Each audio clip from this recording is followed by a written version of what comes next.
Hey man, there's a coon in the tree, are the words that he said to me. So I had this job at the place called the Pizza Place. I know it's an unimaginative name, an unimaginative name. That was hard. But the owners were cool. You know, they were drunks, but they were cool. Anyway, one day me and the homie Sean are washing dishes, and this dude, I think his name was Mike. He was a simple child. He was cool. He was very cool. He had a weird relationship with his sister, but they were both very cool people. I liked them a lot. Anyway, me and Sean doing dishes. Mike runs in the back door at Mach like 7, just happy as hell. Me and Sean turn around and like, "What are you doing, dude? What's going on?" Mike, without stopping, looks at me and Sean is like, "I got a coon in the tree." What? Sean, a very lively redhead who always had my back, was obviously horrified at this statement. I was not nearly as horrified, not because I wasn't offended. It was I had no reason to be offended. You see, Mike's not racist. He's stupid. About 30 seconds later of silence because Sean is trying desperately not to make eye contact with me. Not because he's uncomfortable, but because he's laughing. Mike comes back around the corner with a plunger in his hand. Same smile. I'm like, "I'm going to get this coon." What? At this point, Sean can't hold it anymore. He knows he's almost in tears. We hear some commotion going on out back, and we don't go outside, obviously, because we're both laughing. Mike comes back in, depressed. He's like, "Man, I didn't get it. And we're laughing. He's like, what's so funny?" Now I stayed quiet because this was delicious. Sean, however, did not. He was like, "What did you say when you came in here?" And Mike was like, "What? About the coon?" Sean's trying to slow walk him towards this epiphany. "Yeah, maybe you don't want to say that, with present company." Mike looked puzzled.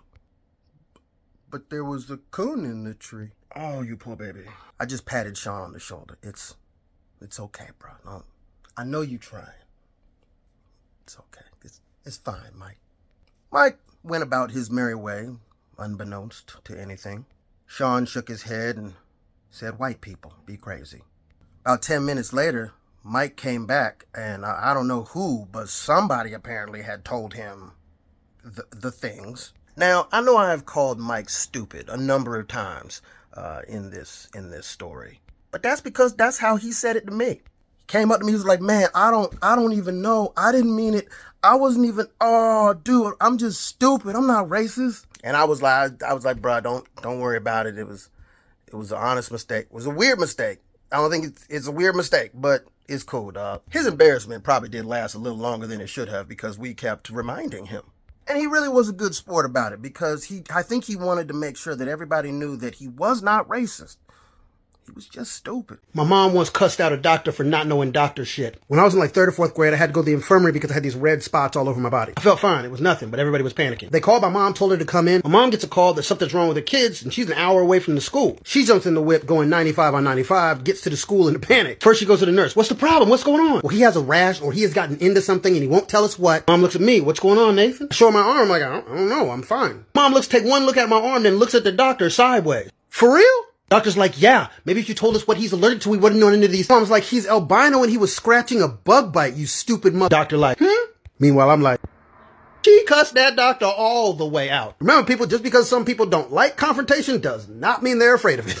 I remember this one time, my house got robbed and I did not know because they ain't take shit from me. I was living in Hollywood at the time and I was living with my girl. We shared a room. And then my homie Nick. And I remember I came home one day from work and just did what I normally did. Jumped on my bed, flipped on the PlayStation. I was the first one home. And then Nick got home and he went in his room.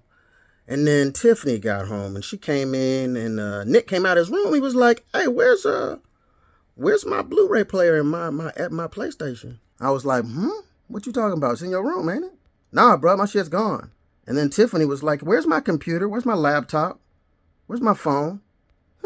It's not in here." Nah. We started looking through the rest of the house and yeah, we got robbed.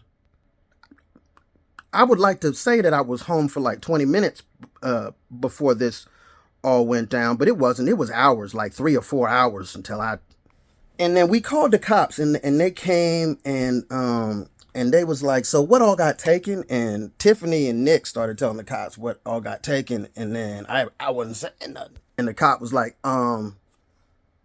what did they take from you? Oh, nah, they ain't really get me. Really, they didn't take anything from you?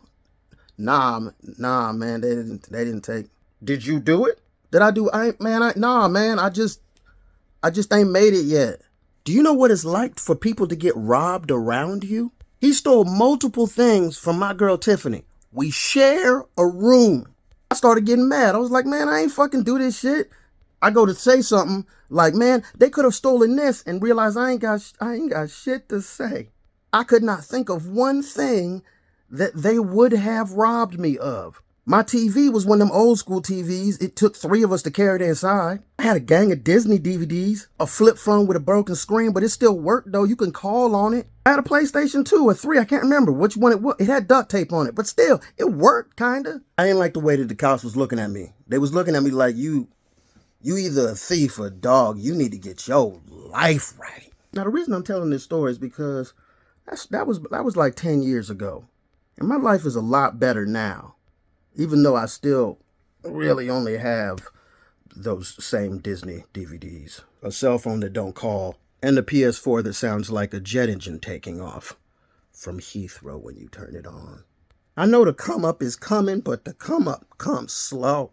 So I remember I was a kid, like 8 or 9, and somebody had told me, I think it was my brother, raggedy asshole, that snakes could come up in the pipes in the toilet and get up in your ass and bite you in the ass. Now, I never said that I was a smart child. But we was in Florida and it seemed logical to me. So for like the next 2 years, anytime I had to drop heat, I would get butt ass naked and squat on the toilet like an Asian dude in the rice fields. And I mean no disrespect. I'm just trying to give you the image of what it looked like, and that's what the fuck it looked like. Now, I admit that this is not a dignified position for a 9-year-old to be in, but I was scared. And I would do this all the time. Public bathrooms be damned. I'm not getting bit in my ass. I did this home and away till I was like 11 years old. I think my mom caught me a couple of times, but we didn't talk about it.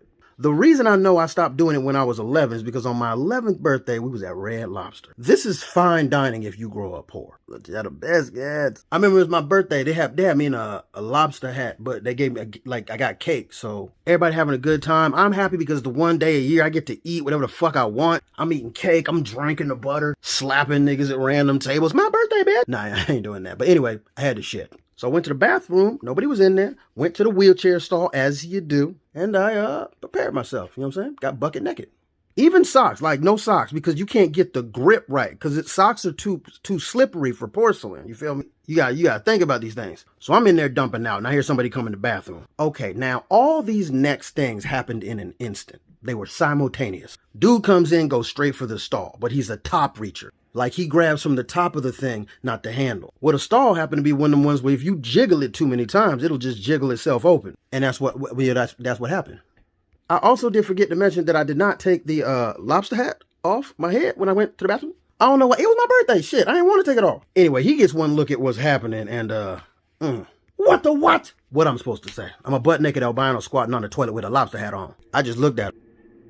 He turned around like somebody hit him in the face. Stumbles out the bathroom, and the last thing I think hear him say, "Wow!"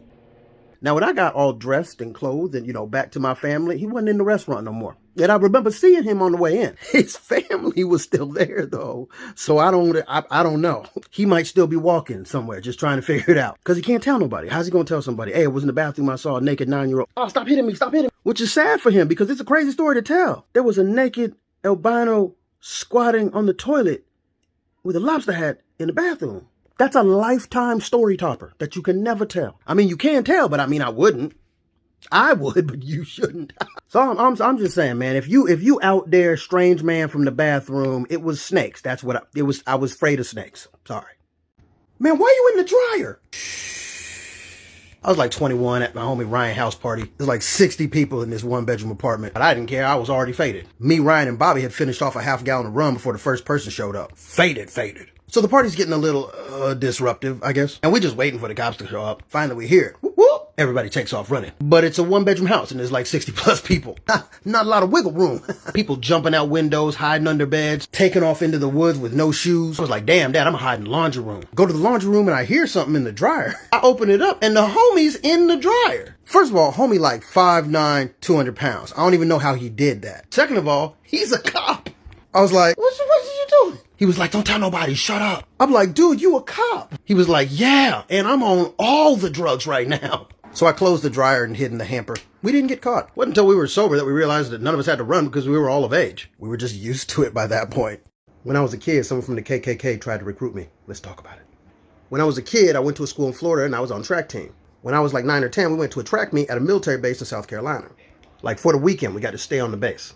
On the last day, I was underneath the bleachers, kicking it, waiting for my best friend Ricky to finish running the mile. Random dude walks up. He was like, how you doing, son? I was like, I'm all right, dog. You don't look kidnappy at all. My man handed me a flyer. Now, the flyer didn't say, hey, come join the KKK anywhere on it, but like it was pretty obvious. I started to realize that he doesn't know I'm black. After about a minute standing there, what I assumed to be 2 privates walked up. They was like, what's going on here? Then they saw the flyer. Oh no, sir, you can't do that here. Dude was like, this is America. I can do whatever He kind of tailed off because here comes a sergeant. I don't know if he was actually a sergeant. I just know he had a big ass hat and glasses and just looked unhappy with everything. He walked up with big dick energy like, what's going on here? One of the privates, like he was trying to hand this out to this little gentleman right here, referring to the flyer.